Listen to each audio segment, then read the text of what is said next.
What's up, YouTube? You guys finally get to see the bed of my truck set up, which it ain't much right now, but it will be. See, what I plan to do, guys, is get these toolboxes like this. They're kind of like the metal shit. Boom, boom, on both sides. So a toolbox from here to here to here opens up like this.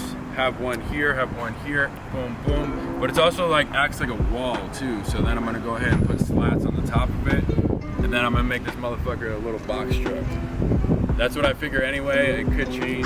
Ideas have been changing lately on it, but that's what I plan on until I'm at the I meet the right people and at the right time, and I'm making this sleeper. I'm inventing a sleeper for a roof sleeper. It's not like a roof pop-up tent. It's a little bit different and it's better. Yeah, it's just it's funny because one of my customers. Hold on, I'm gonna grab the water. The water, guys. This video is unofficially sponsored by YALL'S. I forget how to say that shit. I'll have to Google it. But yeah, guys, let's take a short break to sponsor this video by YALL'S. This water comes straight from fucking volcano water from Hawaii, and it's got your mineral chart right here. So that's how you know it's good water, guys. It has a mineral fucking chart. You know what I'm saying? We don't fuck around. We only fuck around with like EVN and this type of shit because it got this mineral chart.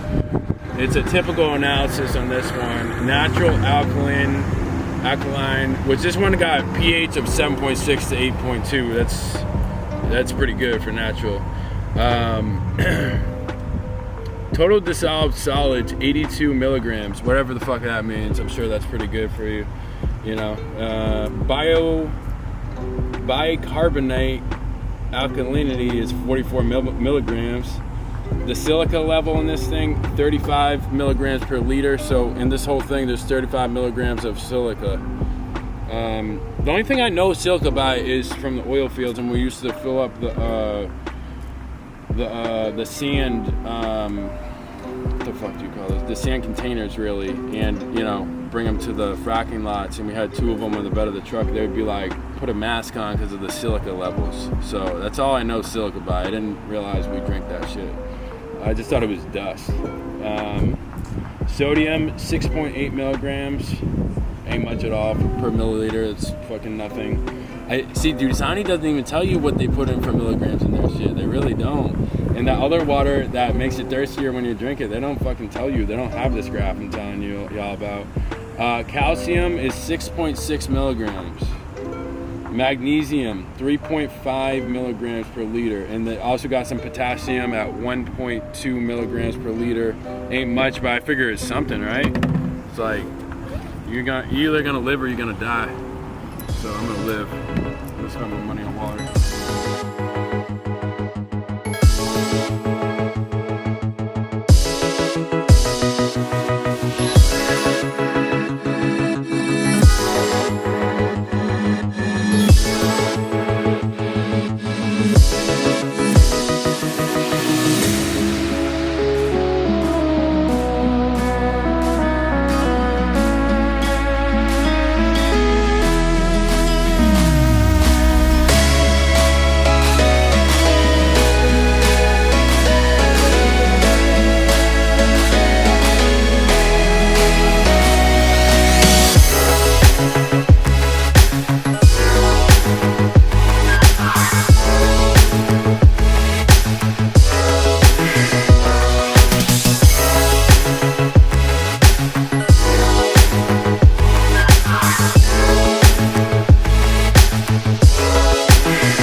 Over the fence, so your boy's got a fucking cannon as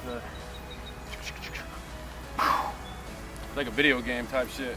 You ever played that video game where they have like the supercharge? I think it's like 2K02 some shit or something. It's like baseball when it's like the supercharge. That's what happens when I hit that spot. That ball just keeps going. You can't stop the ball.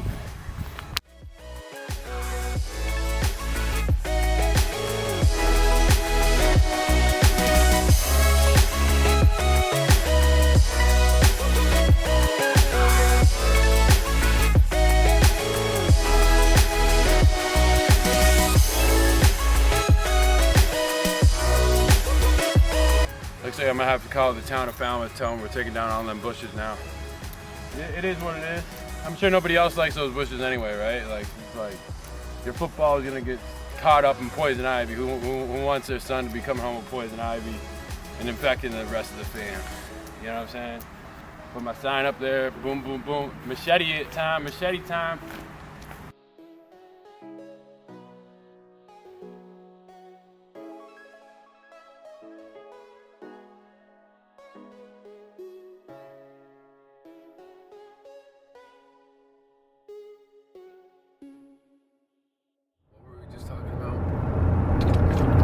Why'd you move to the Cape? Alright, so the whole reason why I'm stationed out of Falmouth, and I just call it station because, like, me and my guys are like militant as fuck. I look at myself as militant as fuck. I look at myself as a warrior, just ready for fucking combat. Let's fucking go. But anyways, I own a tree company, and as some of y'all know, I know y'all don't really know my whole story or not. Oh man, that guy almost just like cut that guy off.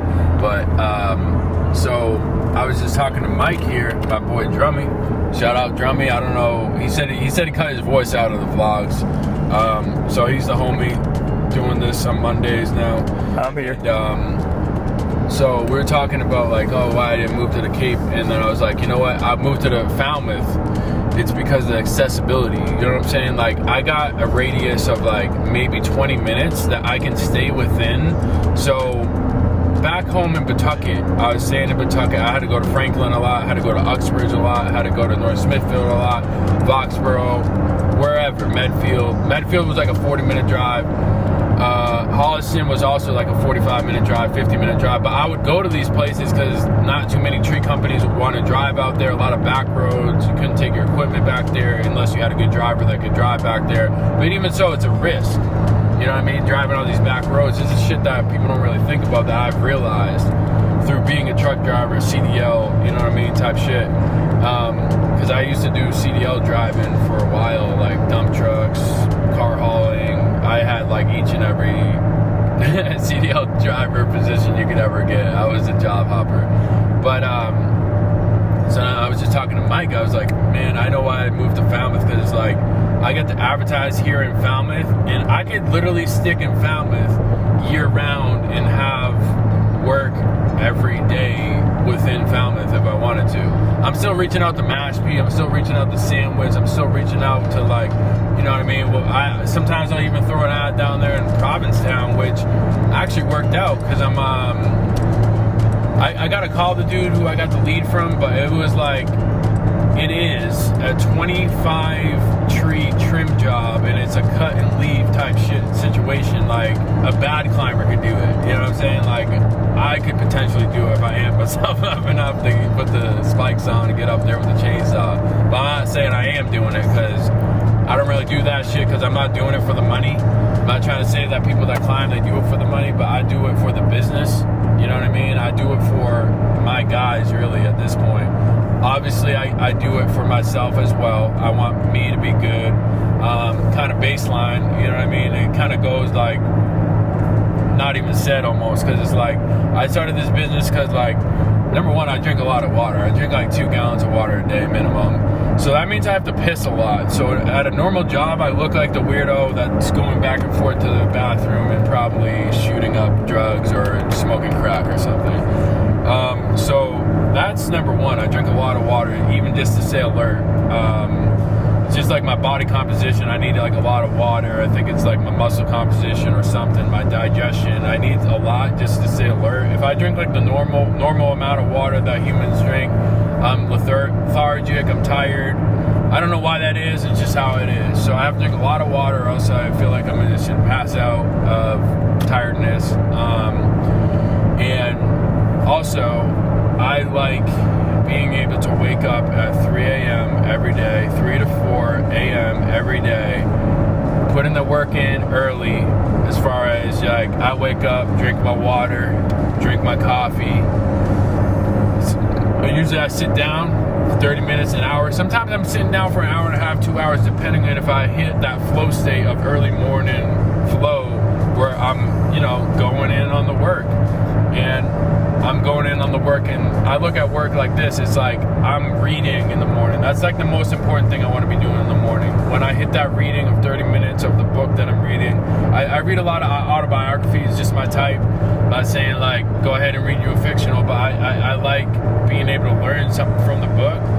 So if it is a fictional and I'm learning, like, yeah, why not? But even reading in general, that flow state that is created by reading, no matter what the fuck it is, it's like a special type of flow that I feel like I can't get in from anywhere else. Any type of other flow that I do, it all correlates back to the reading, to the writing.